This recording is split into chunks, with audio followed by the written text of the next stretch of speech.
Hi, and welcome to another episode here in the Irresistible Events podcast. Today, I have a great speaker with us. She's one of my colleagues in this event industry, and I'm going to say something about the industry because I do pride myself on this. This is why I work in this industry, and it's that we are collaboration first. We work together because we know it takes a freaking village. We cannot do it by ourselves. So I want to bring in a series of my colleagues that I've met throughout this 2020 Panini. And I want to pick their brains for you because we have a lot of questions and there's a lot of answers that we're going to give you so that you can create stress-free, overwhelm-free, fun, engaging, irresistible events, virtually and in person. My name is Ana Andrea and I'm your host. And today I have Ericka Bates. Ericka, I met her in one of the networking events that we had during the lockdowns. And honestly, to be honest, there's so many great things that came out of that. First and foremost, I would have never, ever gone to any of these networking events in the States all the time in the United States. I am in El Salvador. I live in El Salvador. I live in paradise. Everybody's welcome. Just let me know. I could get you all the details. But I wouldn't have been able to meet you, Ericka. It's so like crazy, right? That how we can look at a lot of quote unquote bad things and just turn them into something good. So Ericka, I met her there and she's a content creator. She dedicates herself to being a content creator specializing in virtual events. She does content distribution and content repurposing. And her focus is to help SaaS companies achieve stress-free virtual event success in 90 days or less. So that's very similar to me. So we obviously clicked. And thank you, Ericka, for being here. Thanks for having me. You're I'm really good. I'm happy to be here. Yay, I'm so excited. I was watching you while I was talking, and I know how important it is to you to create an experience that is also stress-free because we do live in a stress-free environment and you and I like that stress, but our clients hate it. What do you think about that? They find it annoying. Right? Some It's people like even so find it many. debilitating and shut down. So yeah, it's good that we're there to help them. Exactly. And I tell everybody, hey, that's my stress that I like. You have a stress that you like. So Mm-hmm. let's talk about this, right? How can we create a project? Because it's a whole dang project, an event, a virtual event. I'd say even if it's virtual, because people think that being virtual is not the same amount of work than an in-person event. Can you tell us about this topic, right? Let's talk about this. What would you suggest so that people release anxiety and be less overwhelmed when they're producing events? You definitely have to start by writing down your goals. For me knowing what your goals are when I'm working with you lets me know when we cross the finish line, when we have won. Also, compare it to going to Taco Bell and asking for a bacon cheeseburger. You're not going to get it. No.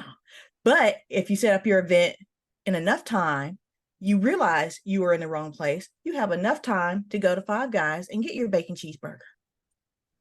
Mm, So I I hope that's a love clear that. analogy. Yeah, it's the best analogy. We all are foodies here. At least I am.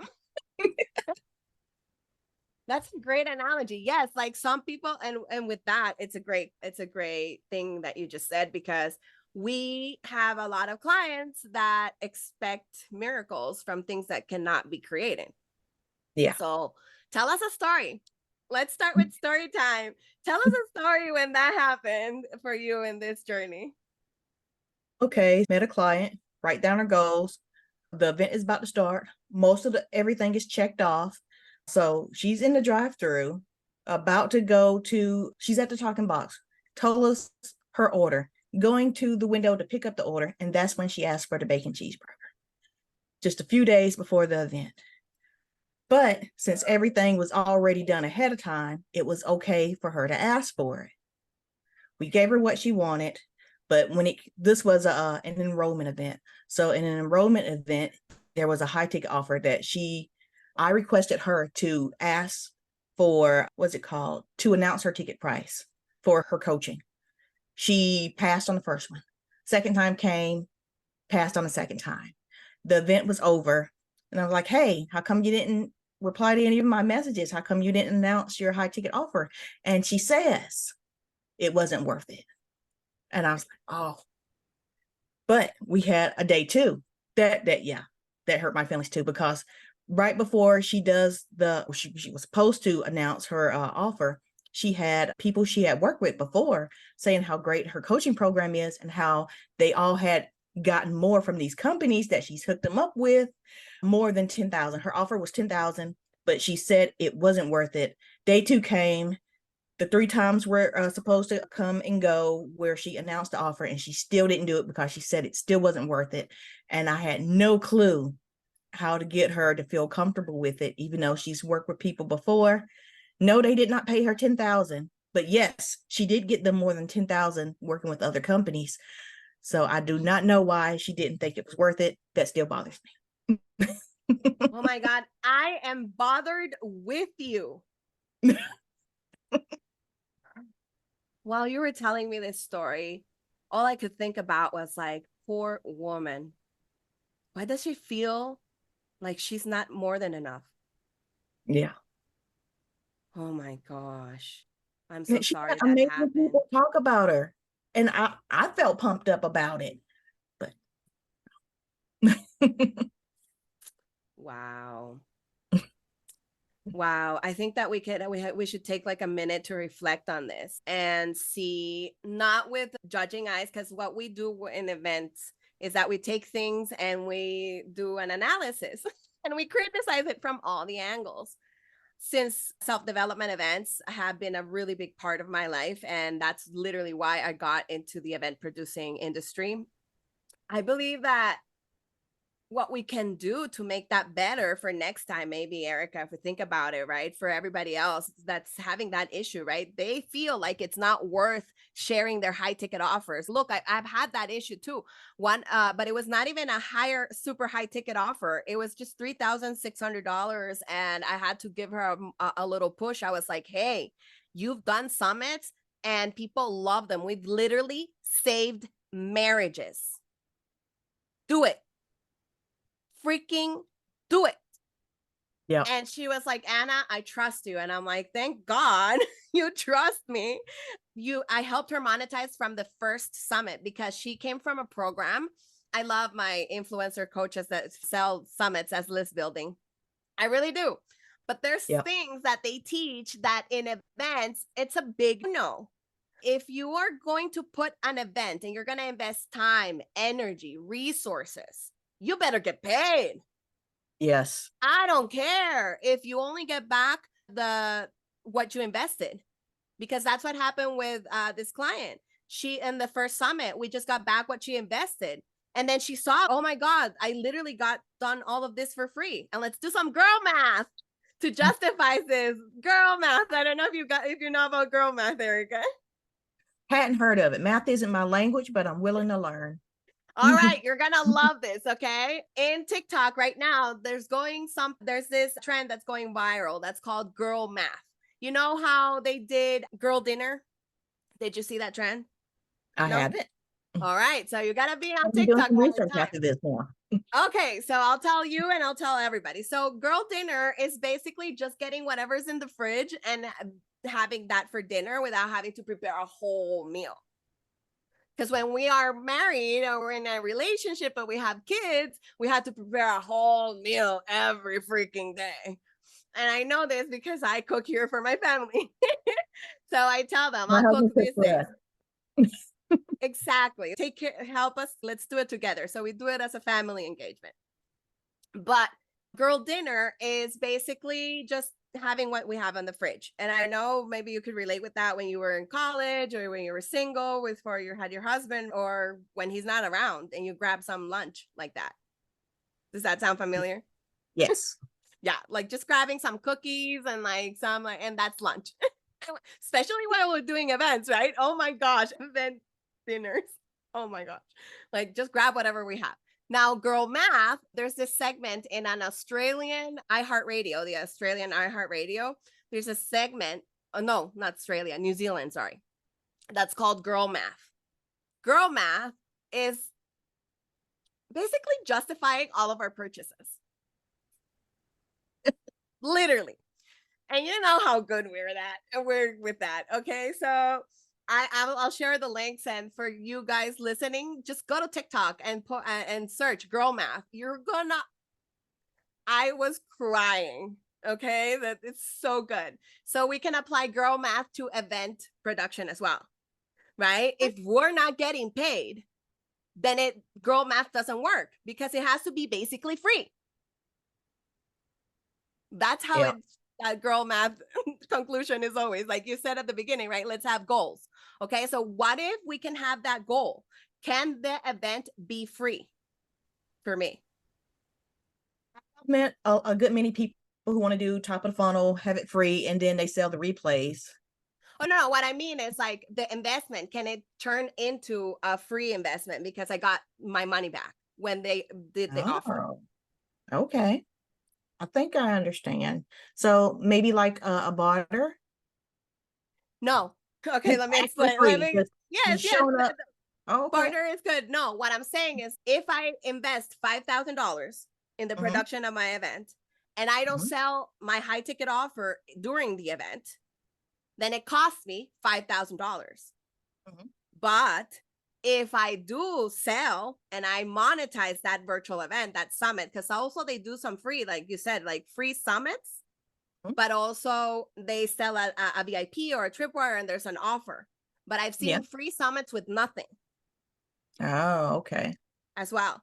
So what happened to you with your client, right? Talking about what happened with you with your client, right? So instead of canceling all that cost and actually having profit and having that $5,000 be paid back, technically the event cost was free.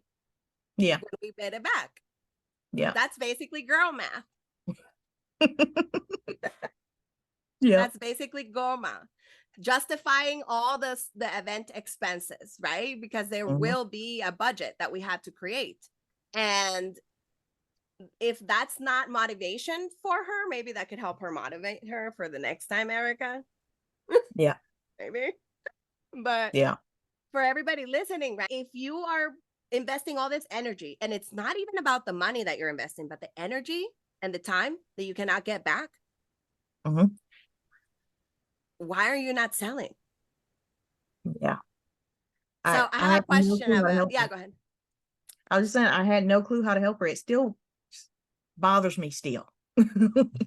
She needs some mindset rewiring, in my opinion. You could send her some podcasts to help her, support her. And if you encounter this in any other client or any other event, and if you are encountering as an audience not wanting to sell because you think it's not worth it, your energy and your time is super valuable. It's 100% worth it. Yeah. Before we do events, we go through the goals. And when I see all of your goals, I tell you what platforms, what model would work best to meet your goals. And when she told me what she wanted, I was like, this sounds like this would really fit in an enrollment event. I was like, and then I explained what an enrollment event is. And I asked, would she be okay with that? And I asked if she would have past clients that would testify that she worked with them and that she did a good job and they got work from her coaching. And she says, I definitely have that. And they all showed up and they all gave her raving reviews. But I still don't know what happened. Okay, so let's unravel this. Let's talk about the tools, because you mentioned tools. And I know that this is one of the biggest, highest, more stressful topic for everybody.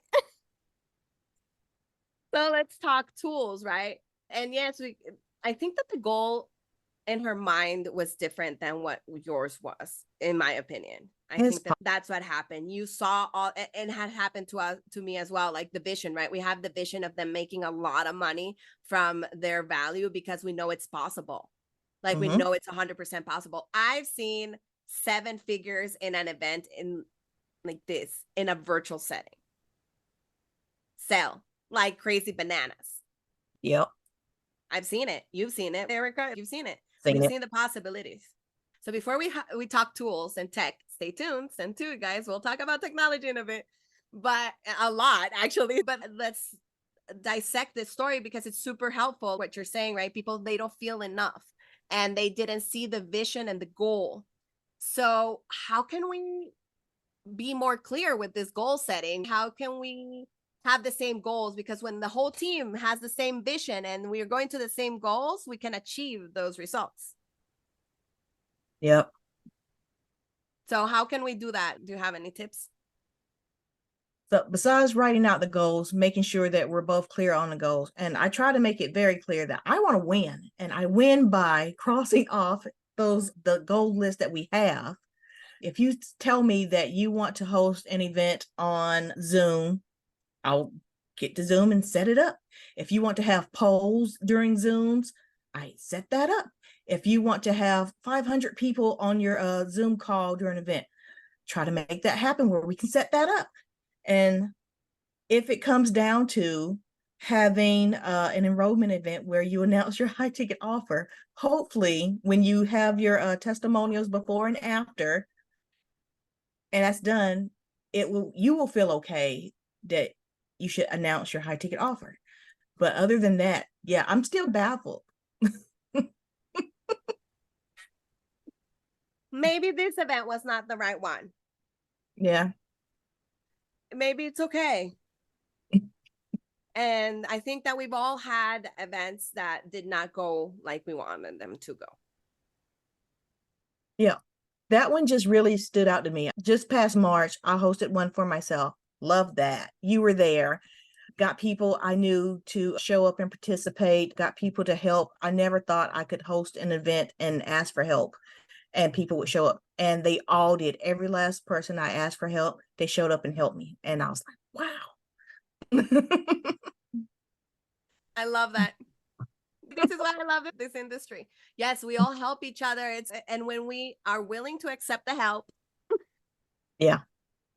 So as a recovering people pleaser myself, how can we ask for help, and when do we know we need help, Ericka? Like, what have you noticed in your journey and in your client's journey? Like, when are they ready to ask for help, and how has that changed the outcome of the events that you've produced?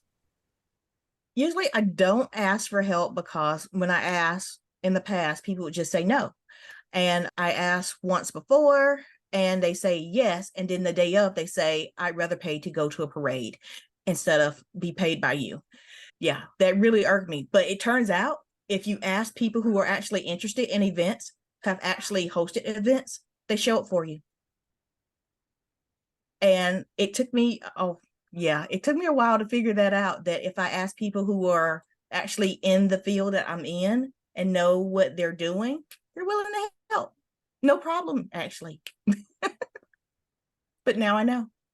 So these are the things I've just learned for hosting events for the past, what is it, 3 to 4 years? I love that. I do, because we understand the struggle. Yeah. And I don't know about you, but I cannot stand people that cannot be committed to their word when it comes to this experiences. Literally, we're paying you. They didn't care. Like I said, they didn't want to be paid by me. They wanted to pay to go to a parade, and that's what they did. So it's like, what do you want? So when I'm talking to other fellow virtual event producers, they actually want to help produce events. So I gave them what actually love it. We actually love it. Yes. And you know what I'm hearing when you say this? For our audience, since most of them are not event producers and they don't love this, they don't love this. Like, this is your sign to hire a team like us.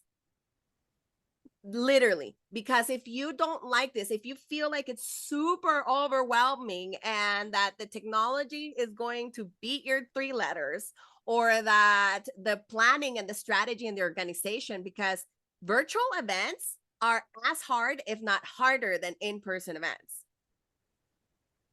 Let's talk about the elephant in the room, right? About how can we make it less overwhelming, because I know that there's two things that keep us up at night when we are producing our own events. And when it comes to virtual, one is getting butts and seats. And the second one is the technology. So let's talk about butts and seats first. Since you're a content producer, let's talk about how can we effectively promote our events with the content online. Okay, you can stop me if I'm going too deep. I like to start with No, LinkedIn. I love the meat and potatoes, and my audience does too. We talk it Okay. like it is here. Yes, go ahead. So let's start with LinkedIn, your banner. Your banner is a billboard, and it's going to be 7 words or less, and you're going to be talking about your virtual event.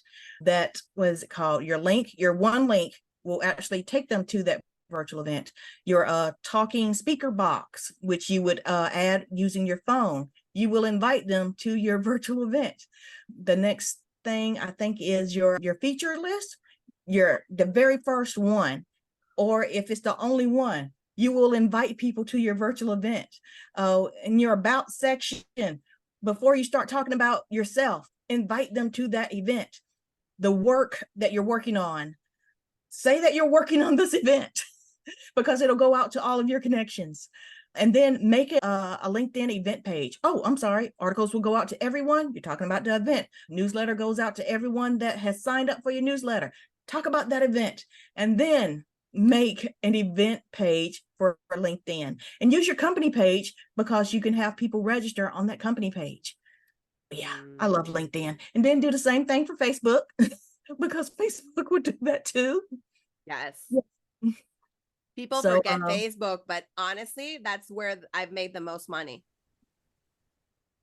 I've had people literally cuss me out from LinkedIn when I asked them to go to Facebook. So I just do it separately now. Wow. So Facebook will let you create an event. You can make a banner. You can put links in on your homepage. Same thing with your group or your company page. Tell people to go to your event. And when you make those event pages, they will ask you if you want to invite people. Yes, you do. Invite those people. And then while you're on LinkedIn or Facebook, you go to the Messenger and just find 100 people that you can say, hey, I got this event I think you'd be interested in. Check it out. And do that every day. Just invite people. I'll say the next thing is if you have speakers or if it's just yourself, ask your speakers, why should someone attend their talk? Or you could answer that question yourself. Why would anybody want to attend this event? Why would they need to? Make that a 15-second to 2-minute video and post it every day, maybe even 4 times a day. Let's say, yeah, because everybody isn't on the internet at the same time. Everybody's not in the same time zone. And you can set these up as automations. Yeah. I love this. And all of this for free. Yeah. 100% for free. It's ridiculous how easy it is and how many people miss this. I'm baffled. Oh, Anna, I don't know why I can't get butts and seats.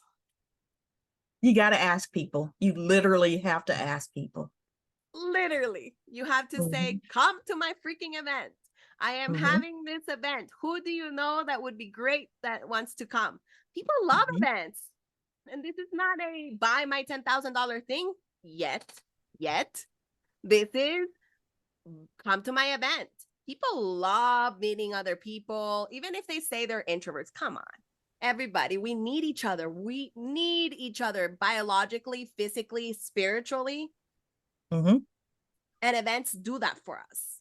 I love that. Ericka, thank you so much for going so much into detail. I hope that you were taking notes. And if you weren't, go back and listen to that again. She was going a little fast. So slow it down if you need to. But basically, put it everywhere. Put it every freaking air. And I'm going to add 2 platforms I love that I'm always there as well. Instagram and TikTok. Put it everywhere. Because right now, social media, if we treat social media, everything's a funnel. Everything's a freaking funnel. social media is a funnel as well. In TikTok, that's where the Wild West is happening. That's what it is. It's the freaking Wild West. So there you get a lot more cold outreach if you want to do this all for organic and free. So that's the wider net, right? That's top of funnel. Then we have Instagram, Facebook, and LinkedIn. They're after TikTok because they're the nurturing channels. And then Messenger, Instagram DMs, WhatsApp, and Telegram is the end of the funnel where we close those leads, baby. Yeah, you telling the truth. We have to use social media. Stop hiding behind freaking email. It drives me nuts. Email is great. We're always going to need email. Even if I have 20,000 non-read emails, I want to have those unread emails, okay? Just leave me alone. Leave me alone. But if we are hiding behind email or speakers, oh my gosh, have you not seen this? How many hosts hide behind the speakers promoting their event and then complain, have the audacity to complain that there weren't enough registrations and it is not converting. What did I say about TikTok? I don't believe that speakers will promote, and I'm always shocked and pleasantly surprised when they do. Say that again. Say that again. And say it louder for the crowd in the back. So expectations. Events are all about expectations. What do you expect from the speakers? Nothing. Even if they show up, it's a pleasant surprise. I have a backup of them being on video. That's awesome. And you know what? You can freaking tag them and they will share it. If you have that set up on your social media accounts and you do everything Ericka said, everything I said, and you tag your speakers, guess what? Brad Lee shared one of my ex-partners' summit. He was in there. We tagged them, all of them like crazy. He shared it. Yep. I do that with the promo videos. I tell them if they would like to share the video, they can have their affiliate link embedded in the video. So it benefits you to share it. Hardly any of them do it, but yes, they do reply when they're tagged in the videos I share that do not have their affiliate link. Yeah. So that's an extra mile if you want everybody to win. Or if you just, it's fine if you don't, okay? That's fine. This is not a thing that you have to do, okay? This is another extra mile. Have all the speakers' affiliate links, and when you tag them on their post, put their affiliate link. That way they know that you give a F about, I want to keep it clean, about them and their pocket and their money. Once you show them they care, they're going to care back. It's the law of reciprocity. Yep. I love what you said, Ericka. Thank you so much, because we have to say it more often and louder. Don't expect anything from the speakers. Don't. Be happy. If it's your event, grateful. If it's your event, treat it like it's your event. Treat it like you want people to show up. Treat it like you need people to show up. Treat it like you're hoping people, because you actually are, because that's what Anna Andrea just said. We need each other. So yes, you promote your event because it's your event. It's your event. Yes. And a lot of people I've worked in and before the panini, a lot of them, oh my gosh. No, even my most successful client, I begged her for her to do TikTok. I knew with her topic and her age and her experience, she was going to go freaking viral. Like this. She was like, no, Anna, I don't care. And I'm like, that's fine. You do you, girl. You do you, girl. You do you, girl. You can't make people care. You cannot. But she's not being a successful woman. She's been in a successful career. She doesn't want to do that. And that's okay. That's for the other side of the coin, right? If you don't want to put yourself in some positions in some media, because we're talking about social media and content, right? And if you don't want to do, that's okay. Your competitors are doing it though. Yeah. Just saying, it's gonna drop It's that. true. I guess. I don't know. For those who like competition, because I like competition. And at the same time, they're your colleagues. But they're making more money than you. That's it. I don't know if it's important. Yeah, I was like, are you using this event to take care of your family? Do you know how much it costs to run your household per month? Because an event can take care of that. Oh my It gosh. literally can. Yes. Let's give some money, but before, let's do a disclaimer. We do not we do not claim any results if you do not work your ass off too with us. Number one. Also, we do not guarantee any results. They all vary per person, per situation, per literally everything. That's true. We're I not mean, like I liable. said, we can go through all your goals and then you can say, hey, I don't want to announce this high ticket offer. Exactly. So the profit that we promised, it's not going to be there. Because it's a commitment, it's a promise between us as your event producer or us as we're gonna commit and promise that we're gonna do this, and then you commit and promise that you're gonna do that relationship. Okay, so we've talked about how to get more butts and seats. Social media, make sure that you represent, ask questions, invite people, invite everybody, nonstop talking about it for how long? I like to, like in my bio, I like to do it in 3 months. It doesn't take 3 months to set up the event. I like to have that to promote at a minimum 2 weeks, but that's pushing it. And you don't want to feel in a hurry. I'm easygoing because everything is set up ahead of time and I use a lot of automation. So if we can set up the automation ahead of time, you can just go with the flow and it's so much easier. Let's talk about that. I'm excited. Automation is also my boo. She's my best friend. She is, yes, okay, fine. AI is blah, blah, blah, blah, blah. It's gonna take over, whatever. But here's the thing, if we use technology like we use other tools to make our lives better, not for us to be lazy, but exactly what Ericka just said, to promote your event, to be talking about it, to be getting the butts and seats, because that's goal number one, butts and seats. And goal number two is being stress-free while we're doing this. Mm-hmm. And that involves technology. Even if you have in-person events, and I only do retreats, use technology. We need it. The reminders to get back to the salon D at X time on my phone, it's gonna make me not get late from freaking lunch. Use it. Like, use it. But Yeah. when we're talking about virtual events, tell us, how do you use automation and technology? What tools do you recommend?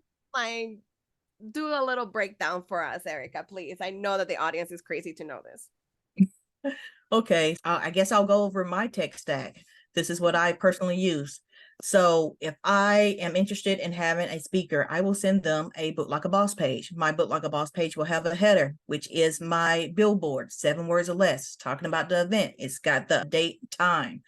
Let's see, it's got a video telling you more in depth about what will you get as a speaker from being a part of this event, because I want it to be all about them. What are they going to get out of it?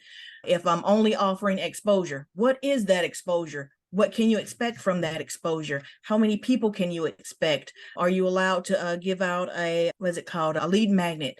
Or are you allowed to, can you get the guest list? No, you can't. But if you have a lead magnet, if they're interested in you, then yes, you can. Then I'll have frequently asked questions, and I'll ask them I have a form where they send in their name, email, phone number, photo, bio. That way, when I get their information, I like, hey, Summit, I plug it in. I don't expect speakers to fill out their dashboards. I tell them, I get your information from your LinkedIn about page. If not there, I'll find it on your website. But the point is, it's set up before the event goes live or before the webpage goes live, and you have the right to change it if you want to. If not, it's going to stay exactly like this. So make sure your LinkedIn page is up to date. I also like AirMeet, so I hook up Hey Summit to AirMeet. I try to make it look as exactly the same, but I like Hey Summit landing pages way better than AirMeet. I like AirMeet's lounge. Hey Summit doesn't have a lounge. I like AirMeet's speaker box announcements, and I like their interrupting commercials. I like that I can build out a stage there. I use those two platforms for hosting my event. And when it comes down to repurposing, I have a holding area in YouTube, and I will use unlisted or private. And I will have my Hey Summit tickets set up where you can purchase the replay, and it'll come through YouTube. So after it's in YouTube, Missing Letter, if I have it set up that way, will pick up that RSS feed and then send it to all of my social channels. I usually have clips of those, videos where Missing Letter can send it out to the world, to all the social channels I've asked it to go to. And I think that's about it. Oh, I'm sorry. I use Content Fries to make those clips. I like questions and answers, and those are usually about 15 seconds to 2 minutes. And I will put it in Missing Letter to pick up those clips. And if I want those clips to go out live, I will use Missing Letter, and Missing Letter will let me schedule it for whenever I want, for however long I want, and it will go out as live. That's it. That's my tech stack. Okay. Okay. I know it's a lot. And that's live. Okay. But do we tell them that it's being streamed, pre-recorded streamed?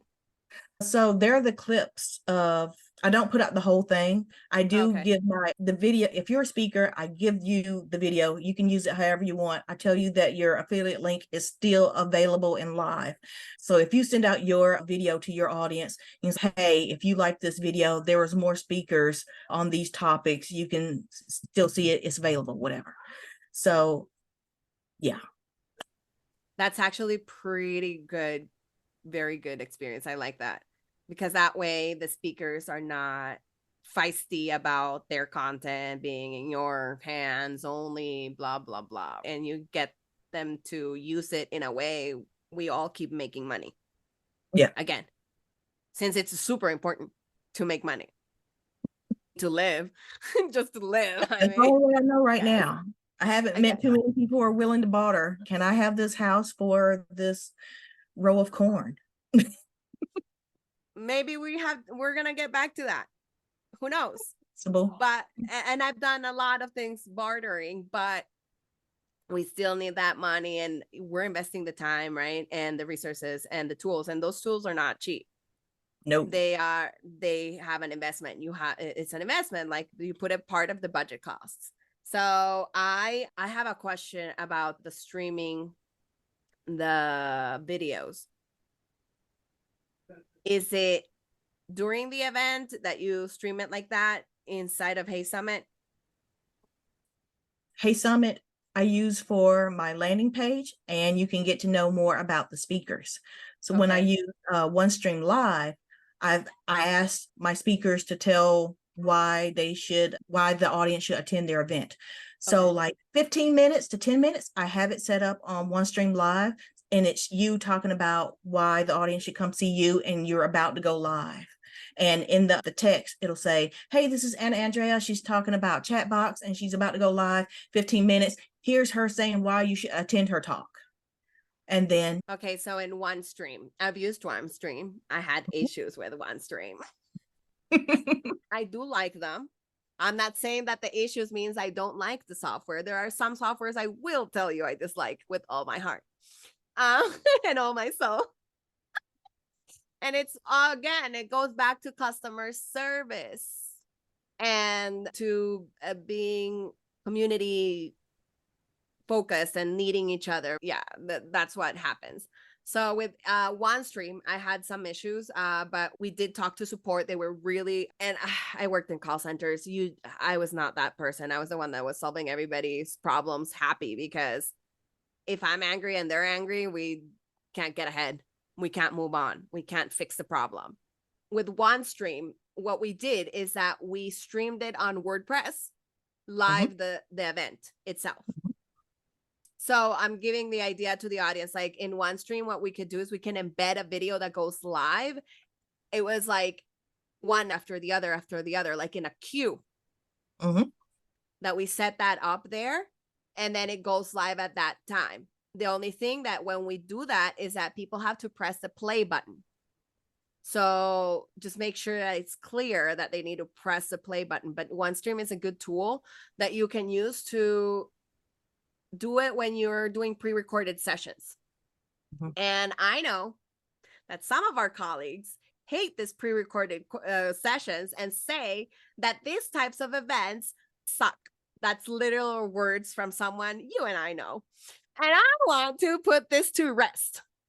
You know what sucks? Pre-recorded sessions and interviews of people that do not know how to interview and talk. That's true. I listen to hour-long YouTube videos, and they've came and gone. They're just up for my viewing. Sometimes I don't want to give you my time when you're available, because sometimes I got other stuff to do.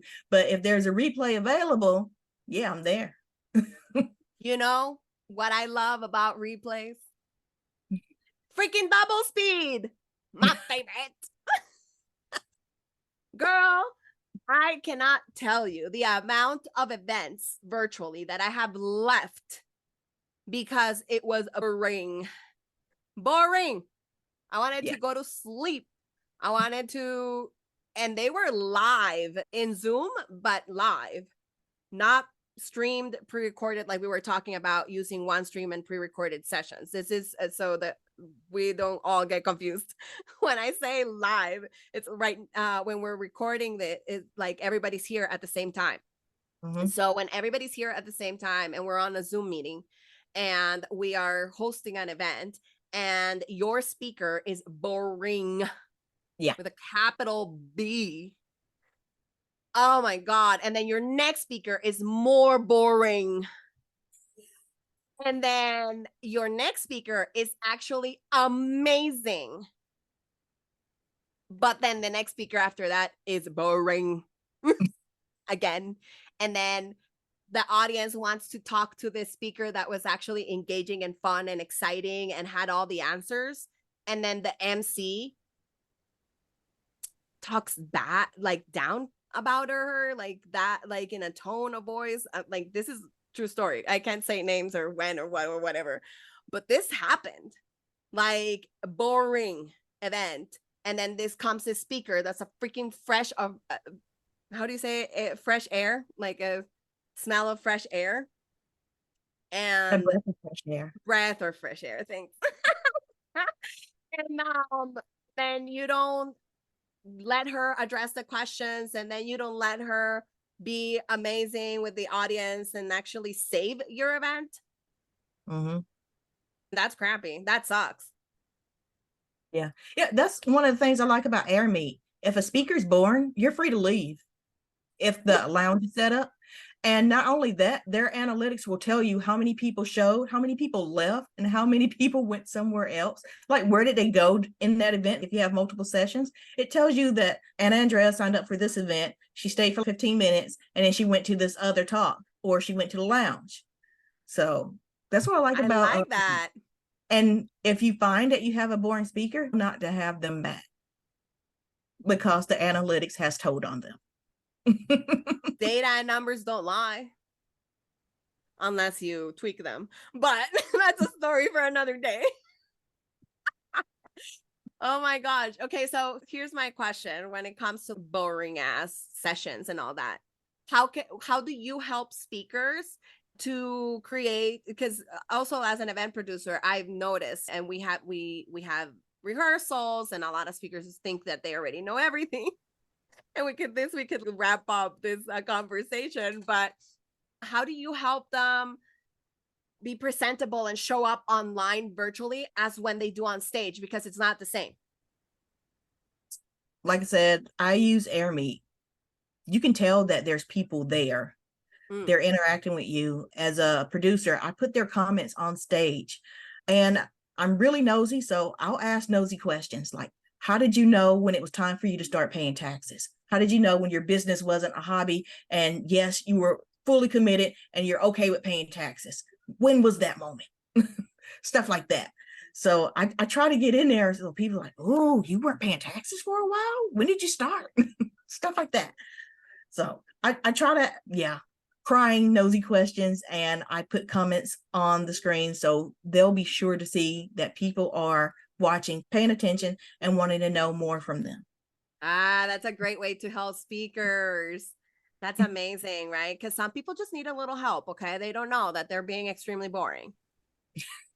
They think that no, I'm serious. Yeah, you laugh because it's true. It's funny because it's true. I'll go off on a tangent for RSS feed in a second, and nobody will know what I'm talking about, and I will lose people. Exactly, same. Like I have no self-control on some topics. I love RSS feeds. So I love that advice. Thank you, Ericka. Like, guys, you listened, okay? If you're producing an event or if you have a team of producers like us, we could be nosy for you. We could ask questions. We could engage for you. We can help you make that speaker get a little more energy. And also, what we do when we're planning and we're creating in that phase, we set that up on purpose because we want to create an experience that's irresistible for every single one. That means speakers too. If speakers are dropping off from other speakers, oh my gosh, come on. Not even the little support, right? So we help them as an event producer and as an event host. We have to think about those things before they happen. So before it gets boring, have questions prepared, have nosy comments prepared, know what the session is going to be about. Do not wing it. Yeah, don't wing it. Don't wing it. Like, look, I can wing a podcast, I can wing a speech on stage, but not a whole event. It's true. Not the whole event. I was going to say, I did have that last event I hosted for myself. I had a guy who had a talk. It was already set up. And at the very last minute, he said, I want to change things. I was like, I trusted him. I was like, okay, no problem. And he came up with a talk topic just off the top of his head. And it was very engaging. I was shocked and surprised. Like, how did you know that people were going to interact with you? Because it was all based on audience inclusion, audience engagement, audience giving him feedback. I'm like, how did you know that they were going to talk to you? And he says, because I know you. I was like, really? Never thought that would work, but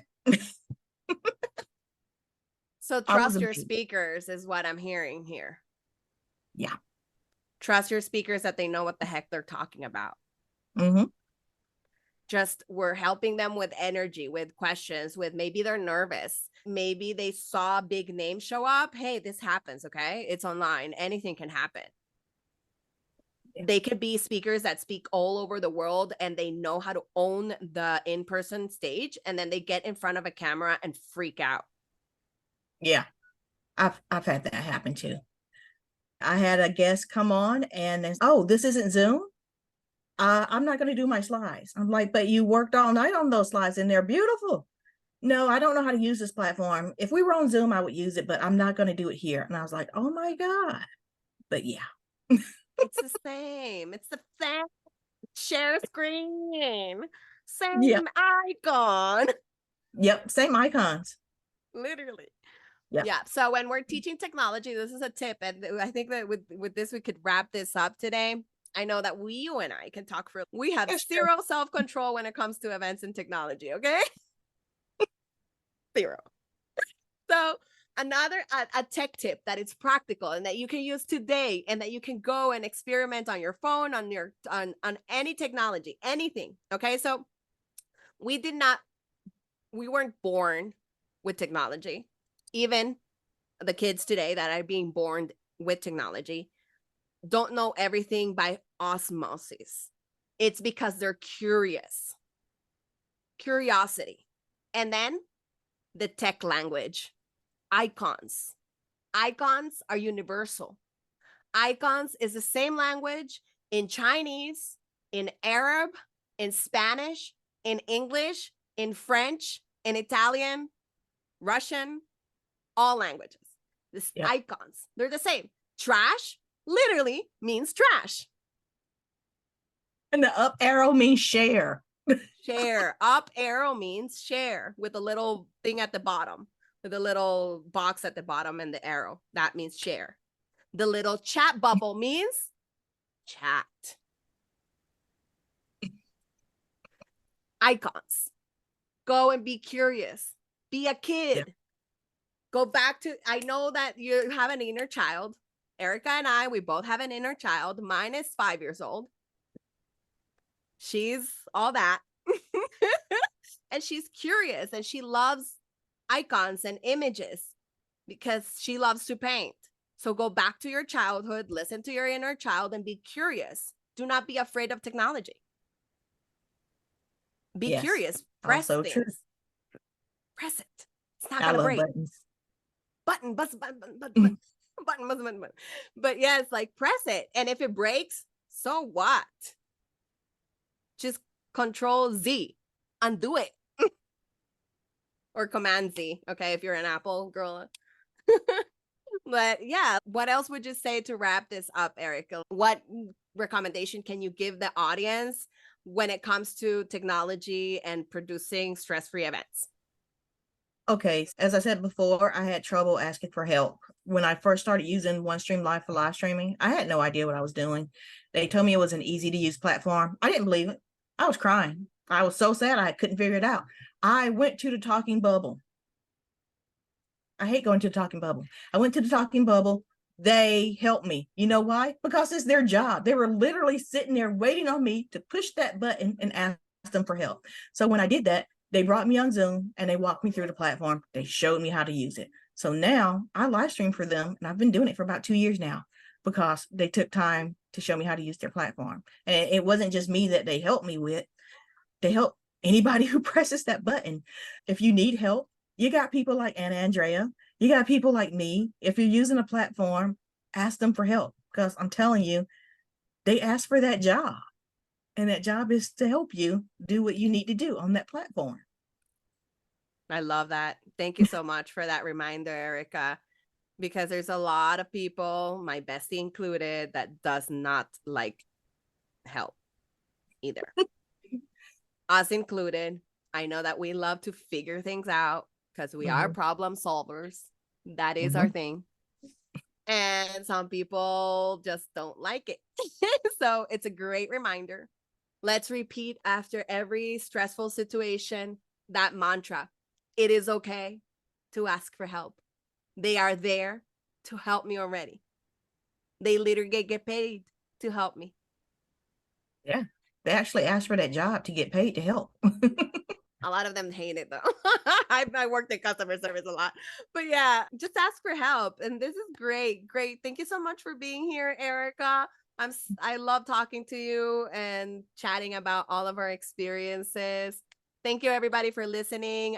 Remember to comment, share, rate. There's a poll underneath in the Spotify podcast section. I created a poll. I'm going to be asking questions.